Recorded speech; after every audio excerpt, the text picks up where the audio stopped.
Hai semuanya, perkenalkan nama saya Puji Lestari dengan NIM 2105 125088, Prodi Bimbingan dan Konseling 2021. Di sini saya akan menjawab soal UAS landasan pendidikan.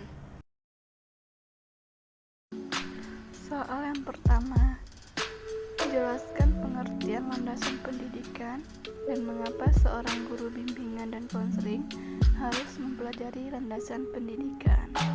Landasan pendidikan adalah tumpuan, dasar, atau asas konseptual yang menyelubungi pendidikan secara keseluruhan.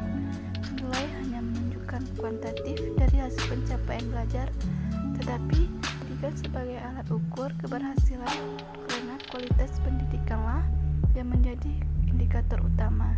Jadi, perlu upaya penetapan landasan pendidikan yang kokoh supaya landasan pendidikan bisa tercapai. Soal yang kedua, jelaskan guna mempelajari landasan sosial budaya dalam bimbingan konseling. Landasan sosial budaya merupakan landasan yang dapat memberikan pemahaman kepada konselor tentang dimensi kesosialan dan dimensi kebudayaan sebagai faktor yang mempengaruhi terhadap perilaku individu. Seorang individu pada dasarnya merupakan produk lingkungan sosial budaya di mana ia hidup sejak lahirnya. Ia sudah dididik dan dibelajarkan untuk mengembangkan pola-pola perilaku sejalan dengan tuntunan sosial budaya yang ada di sekitarnya. Soal yang ketiga, jelaskan mengapa pendidikan di suatu negara memerlukan landasan yuridis. Landasan yuridis bukan semata-mata landasan bagi penyelenggaraan pendidikan, namun sekaligus dijadikan alat untuk mengatur sehingga penyelenggaraan pendidikan yang menyimpang, maka dengan landasan yuridis tersebut dikenakan sanksi. Dalam praktek penyelenggaraan pendidikan tidak sedikit ditemukan penyimpangan.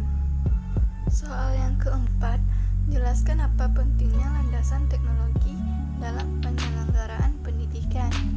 Meningkatnya teknologi di era globalisasi yang serba modern ini, kita bisa terapkan pada dunia pendidikan sebagai fasilitas lebih dan serba canggih untuk memperlancar proses pembelajaran yang disampaikan. Di sini pentingnya teknologi untuk selalu diikuti perkembangannya. Penggunaan teknologi terbukti dapat meningkatkan minat belajar anak karena tampilan yang lebih menarik sehingga akan terhindar dari rasa jenuh selama mengikuti pelajaran. Seperti di Indonesia, yang sebagian besar sekolah masih belum menggunakan teknologi dalam pendidikan.